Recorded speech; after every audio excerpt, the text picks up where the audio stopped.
What if the kindest people in the British royal family were the ones you've barely heard of? Behind the gilded gates and scandal-soaked headlines, a few royals quietly broke the mold, writing letters in secret, visiting hospitals off camera, hiding entire families during wartime. No press, no spectacle, just decency, in the shadows of a dynasty obsessed with image. These are the stories they never led with, because kindness, unlike crowns, doesn't sparkle. It just endures. If stories like this make you see the royals in a whole new light, hit subscribe. We've got more untold histories where this came from. And while you're here, drop a comment. Where in the world are you watching from? And what time is it as you listen? We want to know who's out there in the dark with us. 1. Princess Alice of Battenberg. She was born in Windsor Castle but died in a borrowed bedroom. Princess Alice of Battenberg, the mother of Prince Philip, grandmother to a king, lived most of her life with the kind of invisibility only royalty can afford. Deaf from birth, diagnosed with schizophrenia in an era when such a label was a death sentence, and exiled more than once, she was expected to fade. She did not. Instead, she quietly made a habit of defying the world's worst expectations. During the Nazi occupation of Greece, Alice lived in a modest Athens apartment. She wore simple clothes, refused to flee, and spent her time organizing soup kitchens and sewing circles for the poor. But beneath the floorboards of her home, she was hiding members of a Jewish family, right under the nose of the Gestapo.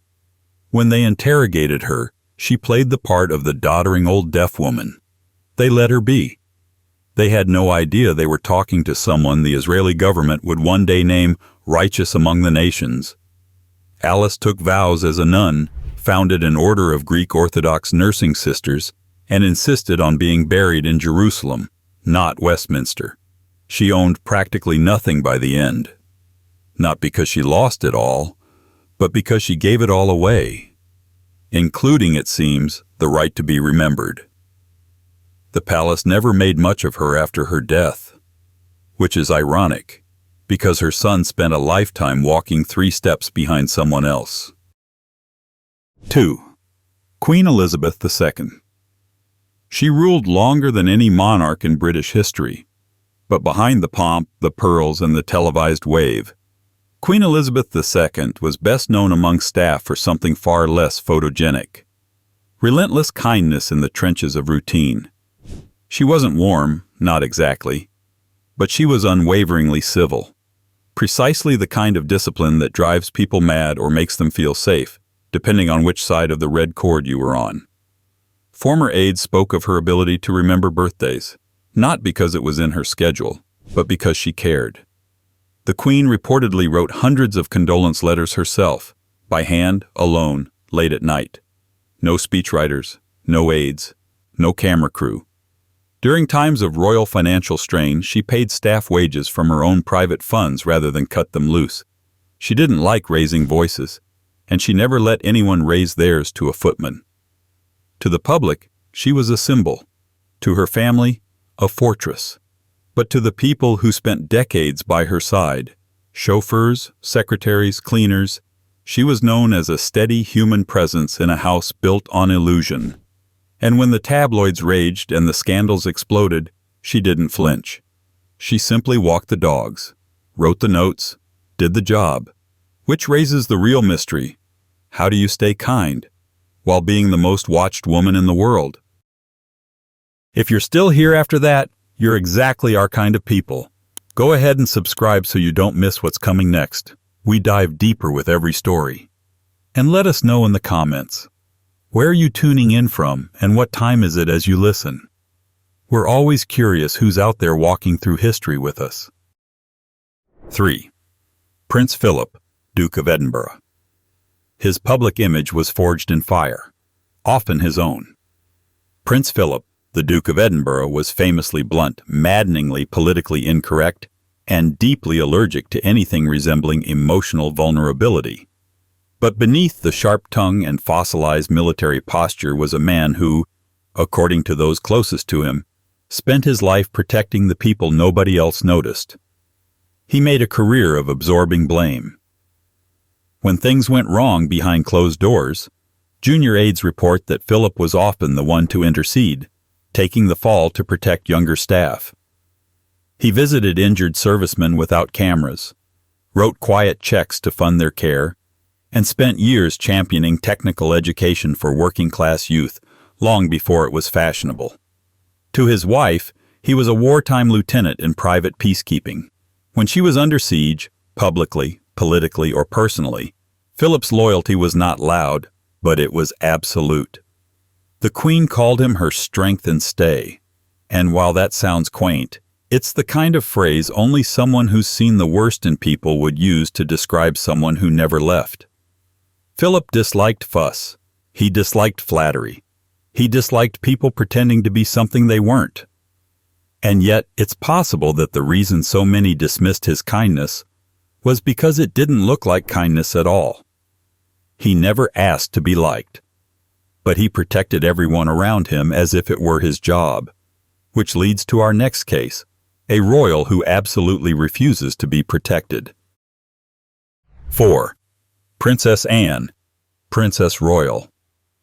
If there's one royal who treats royalty like an inconvenience, it's Princess Anne.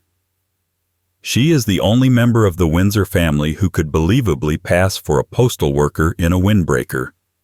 Famously punctual, famously blunt, and famously allergic to fluff, Anne has never cared for cameras or ceremony. But underneath her no-nonsense exterior lies something harder to replicate: a lifelong, unpretentious devotion to service. She regularly visits wounded soldiers, unannounced, unpublicized, and often unscheduled. Hospital staff describe her habit of staying long past the official program, asking detailed questions, remembering names, and offering actual conversation rather than royal platitudes. When visiting charities, she insists on walking the grounds, meeting workers, and hearing the boring details: budgets, logistics, staffing problems. She doesn't pose for emotional moments. She waits until they're over, then thanks the janitor. Anne refuses to fly with an entourage. She often carries her own bags. Her own aides have trouble keeping up with her pace, which is somewhere between Olympic speed walking and pure Protestant work ethic. She's known for shutting down any attempts at fawning. "Treat me like anyone else," she said more than once. And she means it. It would be easy to dismiss this as mere pragmatism. But when you spend decades choosing the unglamorous work, without applause or self-promotion, it stops being a quirk and starts being character. And next comes the monarch who made being terrifying, oddly generous. 5. Queen Victoria. Queen Victoria is rarely described as nice. Stern, yes. Stubborn, often. Emotionally repressed? Definitely. But behind the portraits of a grieving widow in black lace was a woman whose private actions toward those beneath her station revealed a surprisingly consistent and largely invisible streak of human decency. Despite her famously rigid rule, Victoria personally arranged pensions for elderly servants, funded the education of their children, and covered medical expenses for wounded soldiers long after their service had been forgotten by the state. She did so without fanfare, without titles, and frequently without the recipients even knowing where the money had come from. She kept meticulous records of her staff, noting birthdays, illnesses, and family deaths, not for PR, but because she believed it was her duty. After Prince Albert's death, she became a recluse. But even then, she remained emotionally attached to the working-class individuals who had shown her real loyalty. Her long and controversial friendship with her Scottish servant John Brown, and later with her Indian attendant Abdul Karim, were less about rebellion than a deep personal longing for authenticity and care. She rewarded loyalty with protection and kindness with quiet elevation. Victoria ruled over an empire soaked in contradiction, but within her private rooms, there was a ruler who, while emotionally locked down, rarely forgot the humanity of those who served her, which brings us to the man who taught her how to see it. 6. Prince Albert, Prince Consort. He was the outsider, German-born, suspiciously intellectual, and eternally in the shadow of his sovereign wife. But Prince Albert, the consort who never quite belonged, may have understood Britain's soul more deeply than most kings. And unlike many royal husbands, he spent less time chasing power and more time chasing reforms. Albert used his position not to elevate himself, but to push for better housing, cleaner factories, and accessible education. He privately funded schools for the working class, attended lectures with industrialists, and pressed Parliament to address child labor, at a time when such concerns were considered sentimental distractions. His personal finances often went toward scholarships, not yachts. He was meticulous in his behavior, always polite, unfailingly gentle to servants. And he had a knack for putting nervous visitors at ease, usually by discussing science, theology, or plumbing in that order. Albert didn't seek attention, and he disliked sycophants. He preferred data, logic, action. His influence on Victoria was profound. She later admitted that everything good in her had come from him. And when he died young, her grief wasn't just personal. It was the collapse of her moral compass.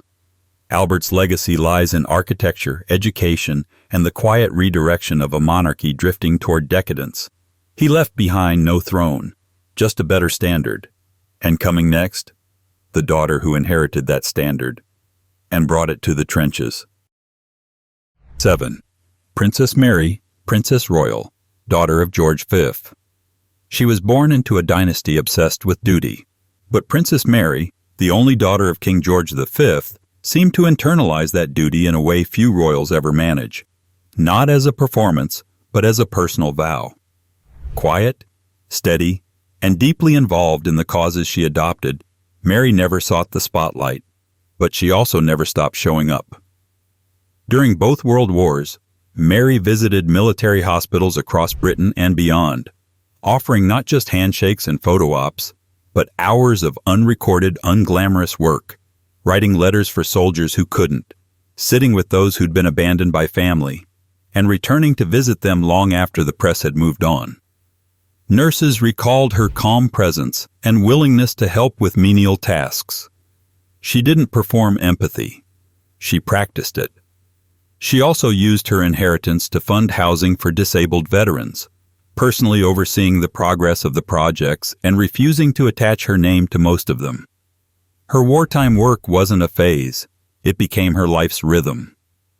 Mary didn't vanish between wars. She kept visiting, kept writing, kept donating. She married late, lived relatively modestly, and seemed indifferent to royal privileges. Her legacy isn't built on monuments or scandals, but on the testimony of people who saw her walk into rooms that most royals never even acknowledge. And next is a Queen Mother who, when bombs fell, stayed exactly where the people were. 8.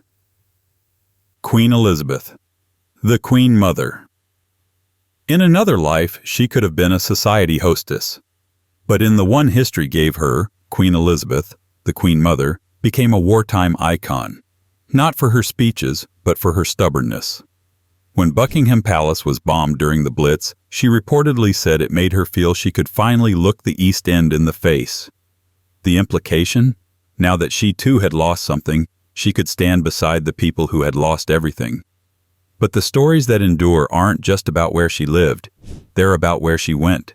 She visited bombed neighborhoods not just for morale, but to listen. She showed up in grief-stricken streets without a press entourage, offering comfort, not comfort statements. Survivors recalled her warmth, her willingness to linger, and her habit of writing back to people she'd only met once. Even decades later, she kept in contact with families she met during those visits. She maintained long-standing correspondences with widows, shopkeepers, and former evacuees. And unlike some royals, she remembered names. Behind her pastel hats and perfectly set curls, there was a woman who used tradition as armor, but never as an excuse. She believed in monarchy as a bond, not a brand, and she acted accordingly. Which leads us directly to her husband, the reluctant king who never wanted power, but carried it with quiet grace. 9. King George VI. He was never meant to be king. That honor, if you can call it that, belonged to his older brother, Edward VIII. But when Edward chose scandal over sovereignty, George VI was thrust into the crown like a soldier sent into a war he didn't start. An anxious, stammering man with a deep sense of inadequacy, George had every reason to become bitter. Instead, he became something far rarer, gentle. Within the walls of Buckingham Palace, staff remembered him not as a ruler, but as a listener. He treated servants as human beings, thanking them personally, noticing when they were ill, and never raising his voice. He wrote letters to wounded soldiers by hand, not because he had to, but because he understood what it meant to receive one. George VI didn't want the crown, but he wore it like a man who understood it was heavier for everyone else. During the Blitz, he walked bombed-out streets beside his wife, absorbing the grief of strangers with the awkward dignity of someone who feels too much and says too little. History tends to forget the kings who avoid drama, but his greatest accomplishment wasn't surviving war, it was modeling decency under pressure. And up next is a royal who never ruled, but managed to master the rarest royal art, unforced kindness. 10. Princess Alexandra, the Honorable Lady Ogilvy. If royalty is often confused with spectacle, Princess Alexandra is the quiet rebuttal. Cousin to the Queen, born into all the usual privileges, she could have easily chosen a life of social appearances and ceremonial filler. Instead, she went the other way, toward the quiet, overlooked corners of service. Over her lifetime, she became patron to over 100 charities, many of which she continued to support long after the cameras stopped showing up. What made Alexandra stand out wasn't just the volume of her engagements, it was the quality of her attention. Volunteers and charity workers consistently described her as kind, present, and refreshingly unpretentious. She was known for remembering small details, birthdays, illnesses, family troubles, and sending handwritten thank you notes long after the event had passed. In a world where royal gestures often feel scripted, hers rarely did. She preferred smaller venues to state banquets and long conversations with nurses over front-page photo ops. When illness began to affect her mobility in later years, she didn't make a fuss. She simply continued her duties quietly, declining media attention and maintaining her commitments with what one aide called a total absence of royal ego. Her style of kindness isn't flashy enough for documentaries, but for the people who received it, it was unforgettable. And next comes another understated figure, one who traded tiaras for a chalkboard and vanished from the royal circuit by choice. 11. Katharine, Duchess of Kent. If most royals fade from view by scandal or age, Katharine, Duchess of Kent, did something far more suspicious. She simply walked away. After decades of service, she quietly withdrew from public royal life in the 1990s. The reason? To become a music teacher. Yes, a real one, in a real classroom, with real teenagers. No royal title on the classroom door, no fanfare in the tabloids. She taught under her first name, helped struggling students find confidence through music, and developed a particular devotion to children with disabilities and those from under-resourced schools. Her kindness wasn't ceremonial, it was professional, daily, intentional. Her decision to retreat from royal life wasn't a scandal, it was a redefinition. She still supports charities, but does so without the usual spotlight. Those who've worked with her describe a woman who listens far more than she talks, and who never uses her past status to command respect.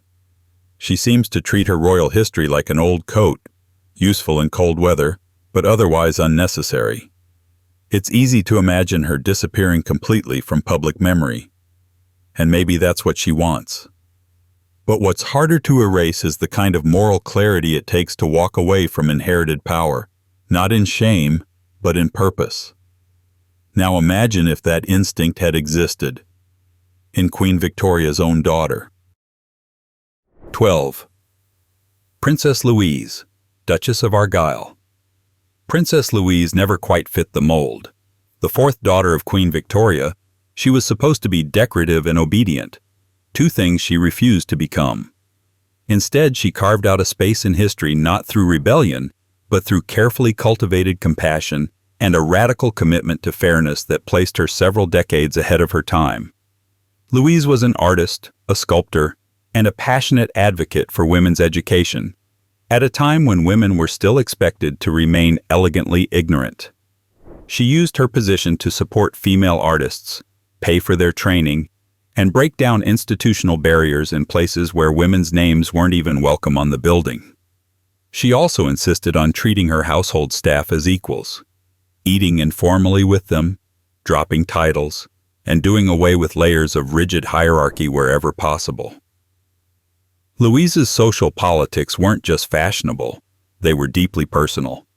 Her letters reveal a woman who believed in progress, not as a slogan, but as a moral imperative. She challenged her mother's expectations, defied conventional femininity, and gave generously to hospitals and working-class schools throughout her life, rarely taking credit. She wasn't flawless, but in an era obsessed with maintaining appearances, she redirected attention toward the invisible: workers, women, the poor. Next, a quiet royal who never made headlines, and never stopped showing up anyway. 13. Prince Edward, Duke of Kent. He's attended more military funerals than royal banquets. Prince Edward, Duke of Kent, isn't flashy, isn't quoted often, and rarely trends online. And yet, over the past several decades, he's quietly become one of the most consistent forces of quiet dignity inside the monarchy, showing up where it matters, saying little, and meaning what he does. Unlike many royals of his generation, Edward isn't known for scandals or grandstanding. Instead, he's built a quiet legacy through personal involvement in over 140 charities, many of which focus on education, military service, and disadvantaged youth. He doesn't just lend his name, he returns again and again, often meeting the same people year after year. Charity staff and event organizers note that he remembers names, asks precise follow-up questions, and seems far more concerned with substance than protocol. Palace insiders describe him as quietly decent, attentive, and a gentleman in the most unfashionable sense, meaning dependable, disciplined, and deeply respectful of those without titles. He's not one to make sweeping speeches, but he has spent decades behind the scenes ensuring that obligations turn into real outcomes. Edward doesn't invite the spotlight, but he's always in the room when it counts, which might be the closest the royal family gets to actual reliability. Up next is someone even more behind the scenes, who listens more than she speaks and serves with unsettling sincerity. 14. Sophie, Duchess of Edinburgh. She doesn't dominate headlines and she doesn't seem to care. Sophie, Duchess of Edinburgh, has become one of the most quietly respected members of the modern royal family. Not because of any grand gestures, but because of how consistently she chooses humility over spectacle. Sophie's work with survivors of abuse and conflict has been described by insiders as unusually hands-on. She's not just a patron in name. She often visits organizations privately, sits with survivors without press present, and returns without announcement. Her role isn't to inspire Instagram reels, it's to listen and to stay. Staff members and charity workers repeatedly describe her as calm, grounded, and intensely focused on the people in front of her. She asks thoughtful questions. She follows up. And perhaps most strikingly, she shows up alone. No entourage, no orchestration, just her, sometimes early, always prepared. Her engagements often go unreported, and that appears to be by design. In a royal landscape still learning how to perform sincerity, Sophie doesn't perform it at all. She just brings it with her. Over time, that's turned her into one of the most quietly beloved figures in palace circles, by those who see how much she does when nobody's watching. And then there's the heir who walks the streets in disguise, not for drama, but for perspective. 15. Prince William, Prince of Wales, Born into unimaginable privilege, raised under global scrutiny, and trained for a throne since birth, Prince William could have become a symbol of detached entitlement. Instead, he's tried, imperfectly, but deliberately, to become something rarer, a royal who seeks proximity, not protection. William's public work is well known, but behind closed doors, he's gained a reputation among palace staff for treating everyone with respect, from senior aides to part-time drivers. Former employees say he knows the names of their children, sends personal notes of thanks, and handles mistakes with grace. That alone sets him apart in an institution often more concerned with hierarchy than humanity. Then there's his work with homelessness organizations, which includes volunteering incognito to better understand conditions on the ground. He's reportedly made phone calls personally to bereaved families connected to charities he supports, not to be seen, but to show up. His passion for mental health work isn't abstract either. Staff note that his internal leadership style reflects it: quiet, steady, and emotionally intelligent. William doesn't try to act like he's just a normal guy. He knows he isn't. But he also doesn't weaponize his status. Instead, he tries to use it as a tool to open doors, not close ranks. And beside him, someone equally deliberate who does her homework before every single handshake. 16. Katharine, Princess of Wales. If Prince William is the quietly steady heir, Katharine, Princess of Wales, is the measured pulse of the modern monarchy, calm, thoughtful, and intensely focused. Not on optics, but on preparation. Her kindness doesn't scream, it doesn't even whisper. It's embedded in how she prepares, listens, and shows restraint in a world that constantly invites the opposite. Staff consistently describe Katharine as composed and considerate, both on and off duty. Before visiting a charity or making a public appearance, she's known to personally study case histories, briefings, and background notes, sometimes days in advance. She wants to know who she's meeting, what they've faced, and how she can be useful. That level of care, often dismissed as PR polish, is actually old-fashioned empathy in disguise. She's not performative with children. She gets down to their level, waits, asks. She doesn't rush past people in crowds. She lingers. There's a calmness to her that staff have described as soothing, especially in moments when tensions run high. And when it comes to royal staff and aides, her behavior is reportedly marked by a baseline of professional respect, not assumed authority. Katharine has been under a microscope for nearly 2 decades. She has learned to live with that gaze, not by deflecting it, but by refusing to let it harden her. Next comes a royal raised in the same spotlight, who took the opposite path and kept the spotlight uncomfortable. 17. Prince Harry, Duke of Sussex. Prince Harry is the royal most likely to polarize a dinner table. But long before interviews and memoirs and transatlantic headlines, he was something else. Consistently present in the lives of people many royals only nod toward. Veterans especially. Wounded soldiers. Survivors of war. People whose pain doesn't make good photo ops, but who remember who kept showing up anyway. The Invictus Games are his most famous creation, and for good reason. But what's often lost is how long Harry stays in touch. Years after the games end, participants have spoken about how he still checks in, privately, without agenda. He visits hospitals without press, writes notes, remembers what people told him. It's not revolutionary, just rare. He has always worn his heart closer to the surface than other royals, sometimes too close for the institution's comfort. But behind the public friction, the one thing few dispute is that he cares. Not as a symbol, as a person. Nurses, veterans, volunteers, all describe the same thing. Harry listens, really listens. He's present in the awkward moments, not just the celebratory ones. Whatever one thinks of his choices in recent years, his kindness wasn't invented after he left. It's the through line. And it brings us to one final figure, perhaps the quietest of them all, whose goodness flew completely under the radar until long after it mattered.